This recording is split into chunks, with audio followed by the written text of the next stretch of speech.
I don't know if you've managed to have a readout of the Cobra meeting, but what would you have hoped or expected to be discussed at that meeting?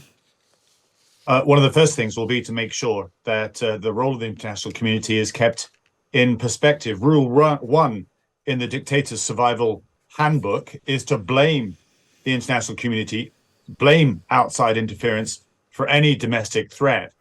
But Putin can't do this because the Wagner Group, this elite mercenary force, was his creation, designed to exert Russian influence across the globe, but without the Russian state being directly responsible.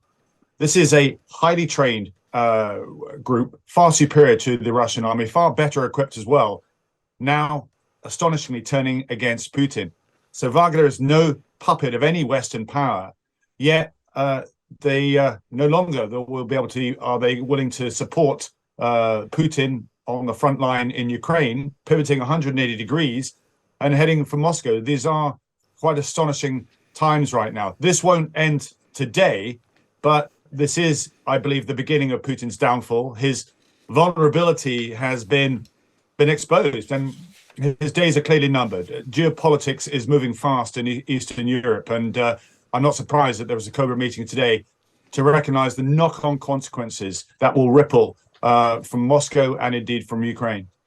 Now, I mean, you've said that this is the beginning of the end for Putin, and of course that's what a lot of people would hope for.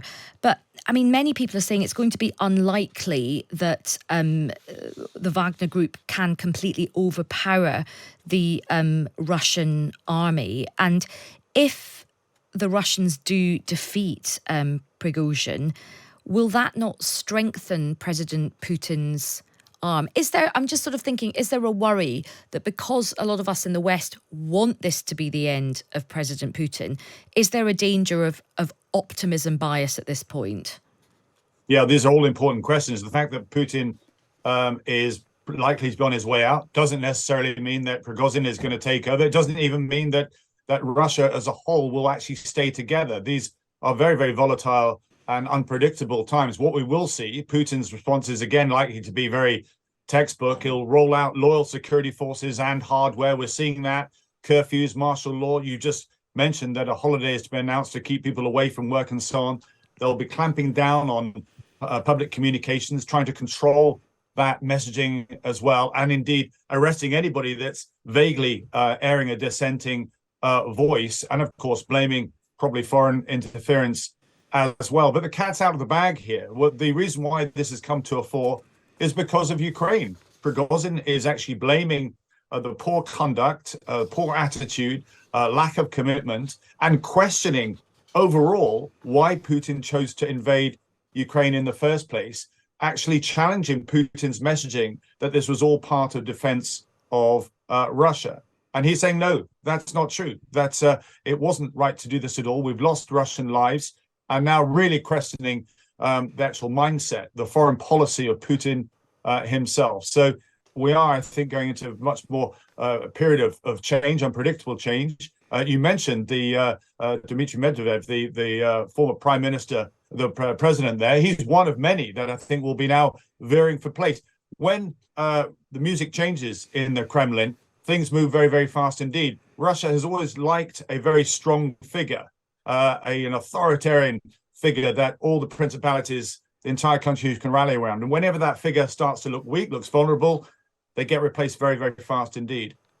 So if there is, let's say this is the end of Putin, are you saying that, and I think what you are saying is we don't really know, as you say, what lies ahead. It doesn't necessarily mean that whoever takes over, if that happens, would say, right, this war in Ukraine has been terrible, let's sort of withdraw. I mean, they'd probably feel they would want to continue with it, would they not? Yeah, there'll be an awful lot of face saving there, but certainly it would be an opportunity. This was very much seen as Putin's war, as his commitment, and it's not gone well. It's a huge loss of lives, 500 casualties a day. They're having to re-gear their entire industries in order to keep the war machine going, suffering because of the sanctions across the world, and then obliging Russia to look ever more towards China in the longer term, which isn't necessarily what everybody in Russia wants to do. So huge questions as to whether Russia as an entity stays together as one. There's a potential for it to fragment as well. And there'll be a lot of vying for leadership now once it becomes clear that Putin has lost that sense of control. Yeah. But right now, it's operational. You've got Prigozhin on the move, heading towards Moscow itself. So from a civil war perspective, there's still an awful amount of gunfire, gunshots to be had before this settles down and we get any clarity whatsoever as to where Russia now will head towards. And Tobias, final question. We've had many of our listeners have messaged in saying, look, you've got Russia kind of you've got Putin sort of fighting on two fronts, fighting against Ukraine. He's now fighting internally with the Wagner group. Surely this is the time for the West to sort of join forces with NATO, boots on the ground, get in with Ukraine and just kind of end this, because this war is hurting us all. What do you say to my listeners asking that question?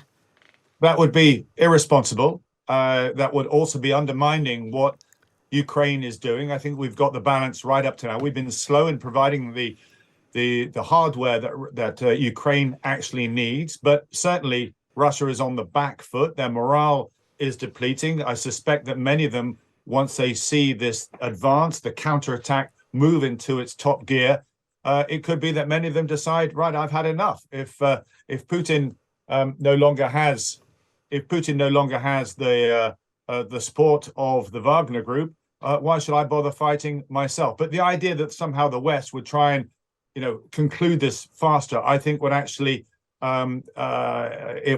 compound problems and give Putin more reason to perhaps to escalate this into a place where we don't have control, and that would be very, very dangerous indeed. It's quite wise that international leaders are talking to each other, but are staying back from this right now.